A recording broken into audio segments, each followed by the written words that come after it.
Subscribe न only घंटा दबाई।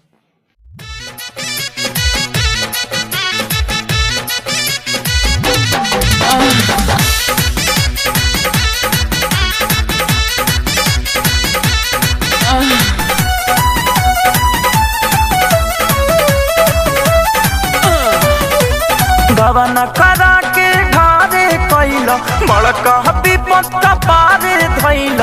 गवन करा के घारे कैल बड़का विपत पारे धैल।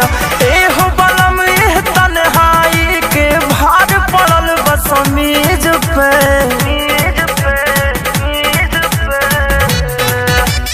बर्फ के पानी रगड़त बानी, बर्फ के पानी रगड़त बानी राजा हो अपना चीज पे। बर्फ के पानी रगड़त बानी राजा हो अपना चीज पे।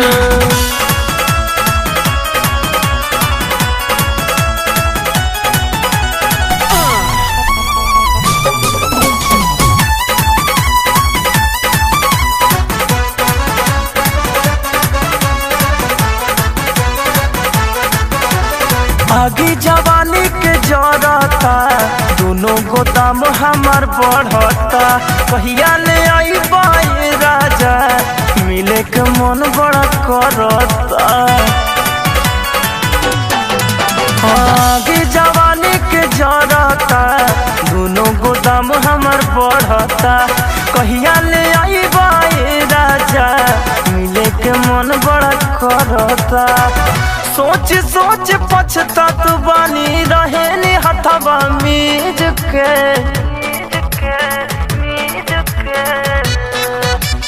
बर्फ के पानी रगड़त बानी,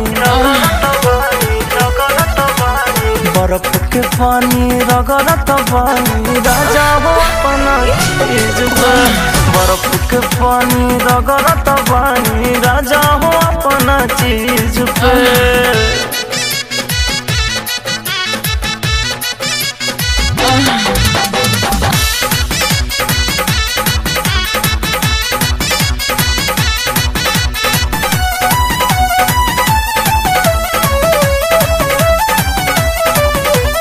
भैले सोनू तो पाती हो करिहे उ बड़हन घाती हो।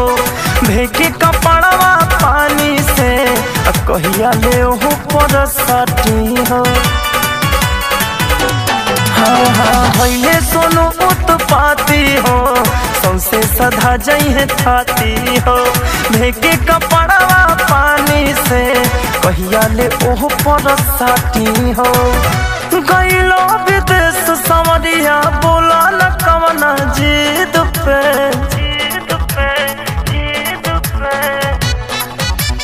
बर्फ के पानी रगड़त बानी,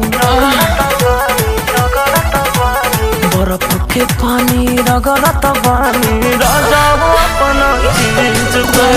बर्फ के पानी रगड़त बानी राजा हो अपना चीज पे। बर्फ के पानी